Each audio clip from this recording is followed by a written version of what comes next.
Hi guys, આજે આપણે લીલી હળદર અત્યારે ભરપૂર પ્રમાણમાં આવે છે તો આપણે એમને આથીને તો ઘણી વખત ખાઈએ છીએ અને ડેઈલી આપણે ખાતા જ હોઈએ છીએ.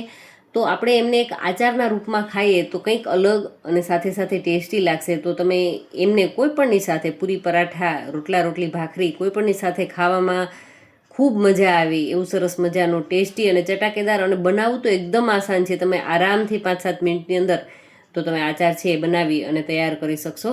તો એમના માટે માત્ર ને માત્ર મેં અત્યારે લીલી હળદર લીધી છે અને એક મોટો ટુકડો આદુનો લીધો છે. એટલે 100 ગ્રામ જેટલી હળદર છે અને 25 ગ્રામ જેટલું આદું હશે. તો એમની છાલ ઉતારી સારી રીતે ધોઈ અને એમના ટુકડા કરી લેશું. તો આપણે ટુકડા છે એ કોઈ પણ સાઇઝની અંદર આપણે જેવા ખાવામાં અનુકૂળ રહીએ એ પ્રમાણેના એમના નાના મોટા ટુકડા છે એ કરી લેવાના છે. તો અત્યારે તમે જોઈ શકો છો કે આપણી હળદરના અને આદુના ટુકડા છે એ તૈયાર થઈ રહ્યા છે.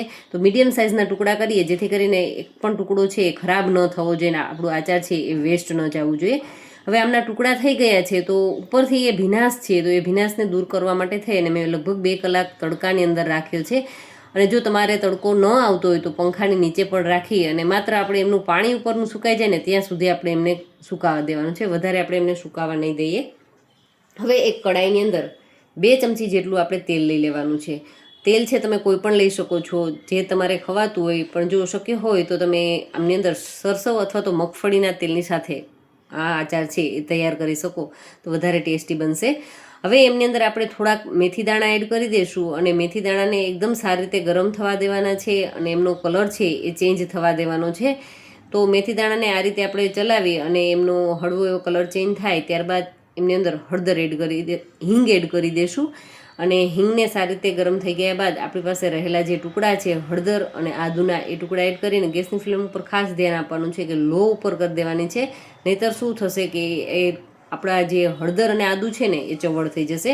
હવે મસાલા એડ કરી દઈએ તો મસાલાની અંદર અત્યારે મેં વરિયાળી અને 2 ચમચી જેટલો તૈયાર જે મસાલાનું પેકિંગ આવે છે એમાંથી 2 ચમચી જેટલું એડ કર્યું છે. જો તમારી પાસે એ ન હોય તો એમની જગ્યાએ તમે રાઈના કુરિયા, ધાણાના કુરિયા અને મેથીના કુરિયા લઈ શકો છો. અને સ્વાદ અનુસાર નિમક એડ કરી દઈશું. કોઈ પણ આચારની અંદર નિમક છે થોડુંક વધારે પ્રમાણમાં જાય છે જેથી કરીને એ ખરાબ ન થાય. અને ખટાશ માટે થઈ અને આમચૂરનો ઉપયોગ કર્યો છે જેથી કરી અને જે હળદરનો ટેસ્ટ છે ને જે તુરાસવાળો એ પણ એકદમ દબાવી દેશે અને ખૂબ જ ટેસ્ટી અને એકદમ ચટપટું આપણું આચાર છે એ બની અને તૈયાર થશે. તો આ આચારને તમે ફ્રીજની અંદર ઠંડુ થઈ ગયા બાદ એરટાઇટ બોટલની અંદર ભરી અને લગભગ 15 થી 20 દિવસ સુધી આરામથી ખાઈ શકશો. એવું સરસ મજાનું ટેસ્ટી અને હેલ્ધી પણ કહી શકાય અને બિલકુલ ઓછા ખર્ચની અંદર ને એકદમ ઝટપટ બની જતું આપણો આચાર છે બની અને તૈયાર થઈ ગયો છે. તો મિત્રો, વિડીયો સારો લાગ્યો હોય તો વિડીયોને લાઇક ચોક્કસથી કરજો અને ખાસ તમારા ફ્રેન્ડ્સ અને ફેમિલી જોડે શેર પણ કરજો. Thank you for watching this videos.